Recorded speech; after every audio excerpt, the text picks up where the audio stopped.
कवठड तालुका संग्रामपूर येथे डॉक्टर बाबासाहेब आंबेडकर भीम जयंती उत्साहात साजरी। कवठड तालुका संग्रामपूर येथे भारतरत्न डॉक्टर बाबासाहेब आंबेडकर यांची जयंती मोठ्या उत्साहात आणि भक्तिभावाने साजरी करण्यात आली। कार्यक्रमाची सुरुवात समाज बांधवांच्या हस्ते बाबासाहेबांच्या प्रतिमेचे पूजन करून करण्यात आली। त्यानंतर बाबासाहेबांच्या पुतळ्यापासून तर गावातील विविध चौकांमधून भव्य मिरवणूक काढण्यात आली। मिरवणुकीदरम्यान ठिकठिकाणी बाबासाहेबांच्या प्रतिमेचे पूजन करण्यात आले। शेवटी सर्वांनी एकत्रित येत बुद्धवंदना घेत कार्यक्रमाची सांगता करण्यात आली। यावेळेस कवठड बीटचे बीट जमादार अनिल सुशील साहेब यांनी तसेच स्टार भारत लाईव्ह एक्सप्रेसचे प्रतिनिधी भगवान पाखरे यांनी उपस्थिती व मार्गदर्शन करण्यात आले। मनोगतातून त्यांनी त्यांचे मार्गदर्शन व्यक्त केले। अनिल सुशील साहेब यांनी आपल्या भाषणातून मिरवणुकीतून भगवान गौतम बुद्ध आणि यांनी दाखवलेल्या शांततेच्या मार्गावरती आधारित असलेले सांगितले। तसेच समाजातील एकोपा आणि शांतता कायम राखण्याचे आवाहन करण्यात आले व सर्वांचे आभार मानले। तसेच प्रतिनिधी भगवान पाखरे यांनी आपल्या मनोगतातून माता रमाई आणि डॉक्टर बाबासाहेब आंबेडकर यांनी समाजाला दिलेल्या मूल्यांची आठवण करून दिली आणि त्या विचारांचा वारसा पुढे नेण्याचे आवाहन केले। कार्यक्रमादरम्यान बौद्ध बांधवांच्या वतीने अनिल सुशील साहेब व भगवान पाखरे, प्रकाश पाखरे आणि नितेश पवार यांचे पुष्पगुच्छ देऊन सत्कार करण्यात आला। या कार्यक्रमासाठी खामगाव पोलीस स्टेशन ठाणे अंमलदार सोनवणे साहेब यांच्या मार्गदर्शनाखाली चोख पोलीस बंदोबस्तात ठेवण्यात आलेला होता। अनिल सुशील साहेब व पवार साहेब यांनी बंदोबस्ताची जबाबदारी यशस्वीरित्या पार पाडली। प्रतिनिधी भगवान पाखरे, कवठड। जयंतीच्या वेळेस मी हजर नव्हतो, मागच्या वर्षी होतो, या वर्षी आहे। तर या 2 वर्षामध्ये मी जे बघितलं जयंतीच्या निमित्ताने, मला कधी कोणाला म्हणावं लागलं नाही का बा समोर चला, तर ट्रॅक्टर समोर घ्या, डीजे समोर घ्या। आणि मिरवणूक मागच्या वर्षी शांततेने पार पडली, या वर्षी शांततेने पार पडली। आणि मी साहेबांना जे बोललो की साहेब इथं काहीच गरज नाही, ते फक्त तुमच्यामुळे बोललो, कारण मला पूर्ण विश्वास होता का इथं काही होत नाही, होणार नाही। आणि तुम्ही ते करून दाखवलं आणि जवळपास 9:30 वाजता आपण इथं सगळे पोहोचलो। आम्ही बऱ्याच गावामध्ये ड्युटी करताना 20 वर्षाची माझी नोकरी झाली। 10 वाजले का लोक म्हणतात अर्धा तास साहेब थांबा, 15 मिनिटं थांबा, साहेब 2 गाणे वाजवू द्या। परंतु मला 2 वर्षापासून या आपल्या कवठड गावामध्ये म्हणजे 10 तर वाजायचं कामच नाही, त्याच्या अगोदरच 2 वर्षी मिरवणूक संपलेली आहे। ते सगळं तुमच्या सहकार्याने झालेलं आहे। पोलीस स्टेशन खामगावतर्फे मी आपला सर्वांना डॉक्टर बाबासाहेब आंबेडकर जयंतीनिमित्त शुभेच्छा देतो। तसेच आपण जे सहकार्य केलं तसंच पुढे करत राहाल याच्याबद्दल मला तीन मात्र शंका नाही।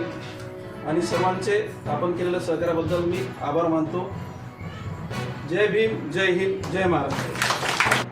संदेश देणारे तथागत भगवान गौतम बुद्ध, रयतेचे राजे छत्रपती शिवाजी महाराज आणि ज्यांच्या एका पेनाच्या टोकावर या विश्वाचा कारभार चालते असे विश्वरत्न बोधिसत्व डॉक्टर भीमरावजी आंबेडकर यांच्या चरणी नतमस्तक।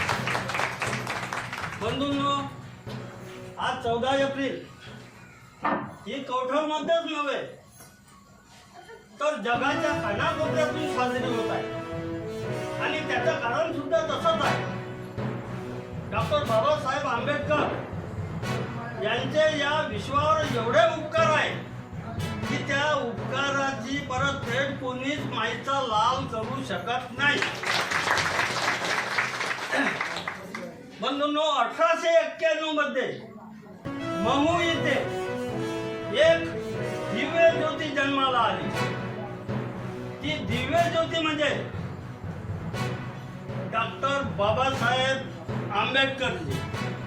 बंधूंनो, मला बाबासाहेबांच्या संदर्भात असं म्हणावंसं वाटते, कुणाचा जन्म कुणाला काय देऊन गेला, कुणाचा जन्म कुणाला काय देऊन गेला। डॉक्टर बाबासाहेबांजींचा जन्म इथल्या बहुजनांना एक न्याय देऊन गेला। बंधूंनो, आज आपण बाबासाहेबांचे आपल्या खूप आशीर्वाद की आपण ऐश्वर्य आपली जिंदगी जगत आहोत, परंतु बाबासाहेबांना किती यातना झाल्या याचं एक काम नाही, परंतु तेवढं मला सांगावंसं वाटतंय. यावेळेस बाबासाहेब उच्च शिक्षणाकरता इंग्लंडला गेले. इंग्लंडला गेल्यानंतर बाबासाहेबांना पैशाची उणीव होतीच. बाबासाहेब पावाच्या तुकड्यावर आपली भूक भागवत होते आणि अभ्यास करत होते. इंग्लंडमध्ये ज्यावेळेस ते अभ्यास करण्याकरता होते तर तिथून 16 किलोमीटर अंतरावर बाबासाहेब राहायचे.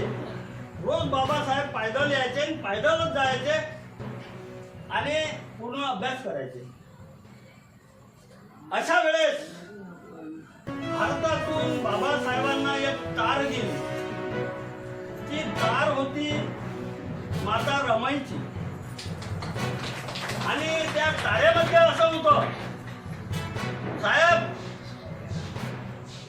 आपला गंगाधर तापाने तडफडतोय, त्याला दवाखान्यात नेण्यासाठी मजदूर पैसे नाही. तेव्हा बाबासाहेबांनी इंग्लंडमधून माता रमाईला तार केली आणि सांगितलं, हे माझे लाडके रमा, गंगाधरला मी वाचवण्यात अपयशी ठरतो कारण माझ्याकडे पैसे नाही. आणि ती तार जेव्हा माता रमाईजवळ पडली आणि कर्मधर्म संयोगाने गंगाधराचं मृत्यू झाला, तेव्हा म्हणजे थोडं टाईम शिल्लक होऊन पोहोचली. तेव्हा माता रमाईकडे तर पैसे नव्हतेच आणि नवे वस्त्र आणण्यासाठी माता रमाईजवळ पैसे नसल्यामुळे माता रमाईने आपलं जुनं लुगडं तर दिशे फाडलं आणि त्या लुगड्यामध्ये गंगाधरचं शरीर अंत्यविधी केला. आणि ज्यावेळेस बाबासाहेबांचं शिक्षण पूर्ण झालं इंग्लंडमधून, जेव्हा बाबासाहेब भारतात परत आले तर बाबासाहेबांच्याकडे एवढं ईश्वरानं दिलं. लाल दिव्याची गाडी दिली, सूट बूट टाळ. बाबासाहेब एकदम अप टू डेट मध्ये आपल्या भारतात आले. भारतातल्या लोकांनी बाबासाहेबांचं जंगी स्वागत केलं. आणि ही गोष्ट माता रमाईच्या कानावर पडली की बाबासाहेब आले, बाबासाहेबांचं जंगी स्वागत चालू आहे. माता रमाईला असं वाटलं मी पण माझ्या पतीच्या स्वागताला गेली पाहिजे. माता रमाईने ती तयारी केली जाण्यासाठी, परंतु माता रमाईने विचार केला, बाबासाहेब बॅरिस्टर झाले आणि माझं लुगडं फाडलेलं आहे, जुनं आहे, मी बाबासाहेबांच्या समोर कसं जाऊ. तेव्हा बाबासाहेबांना भेटण्यासाठी शाहू महाराज मुंबईमध्ये आले होते.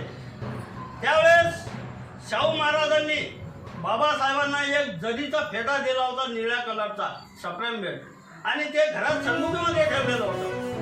मग माता रमाईकडे लुगडं नेसण्यासाठी नव्हतं. तर माता रमाईने हा विचार केला, पतीच्या स्वागतासाठी जायचं आहे, मग आपल्याकडे नवीन वस्त्र नाही. तर माता रमाईने ती संदूक उघडली जे शाहू महाराजने बाबासाहेबांना सप्रेम बेल्ट दिली होती. आणि माता रमाईने तो जरीचा निळा फेटा लुगड्याच्या रूपांतर परिधान केलं